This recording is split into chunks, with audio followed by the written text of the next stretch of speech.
Why has Christ not returned? It was a question that Paul had in his day, and we wonder some 2,000 years later. The answer, I think, is found in the 19th chapter of the book of Revelation. St. John is granted a vision of the end of the world, and hears angels cry out, "The marriage of the Lamb has come, and his bride has made herself ready." Jesus, the Lamb and the bridegroom, is waiting to draw into full communion with his bride, the church. The reason he has not returned is that the church, his bride, is not prepared yet. We are like the foolish virgins in the gospel, without oil for our lamps. Men, in a special way I direct this homily to you, and lay the charge before you. Since the Father escorts the bride, we men have the responsibility to make sure the bride, which is the church, is ready to meet Christ. Over the years, we have failed in our duty to protect, guide, and govern those we love. The result? Countless people have turned away from the faith and sought false loves within the world. We must be like Christ, the Good Shepherd, prepared to lay down our life to get those entrusted to us to heaven. Women, on your part, encourage, pray, and hold us men accountable.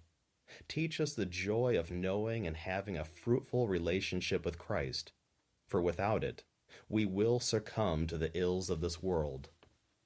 Bishop Thomas Olmsted of Phoenix put forth a pastoral letter to men entitled Into the Breach. I encourage all men to read it and take it to heart.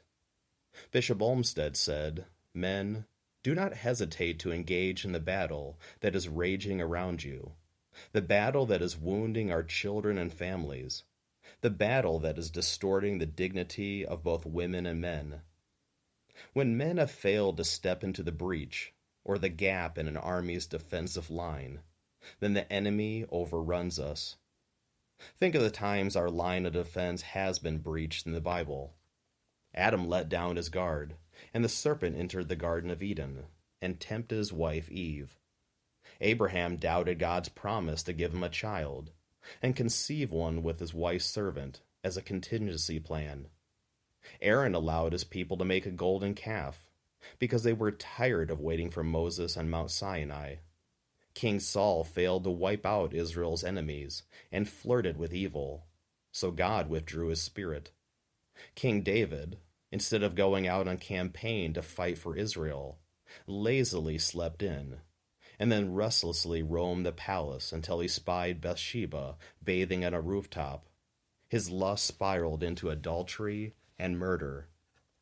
When men have courageously defended the faith in the Bible, it has protected the faithful. Noah listened to God, built an ark, and saved a valuable remnant of God's creation from the flood. Samson, after losing his power and his vision, mustered his strength by praying to God.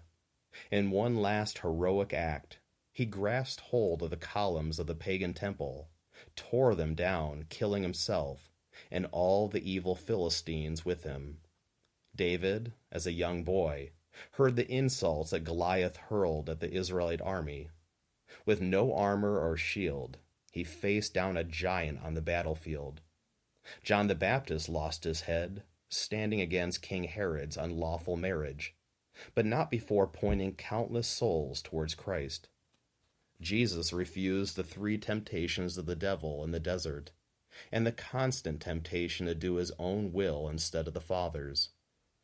These temptations of the devil persist in our world today, for St. Peter said that we must be alert and sober, for the devil is prowling like a roaring lion.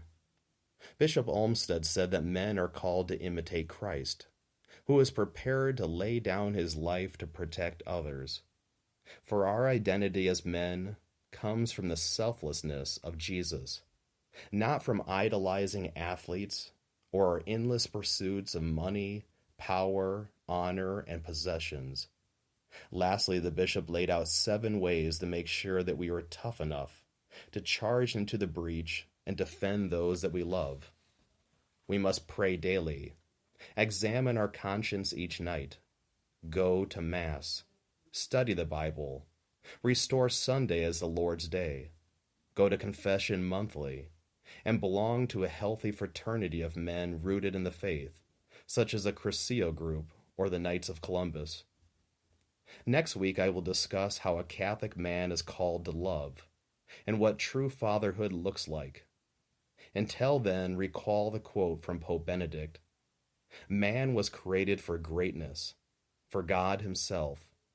He was created to be filled by God, but his heart was too small for the greatness to which it is destined. It must be stretched."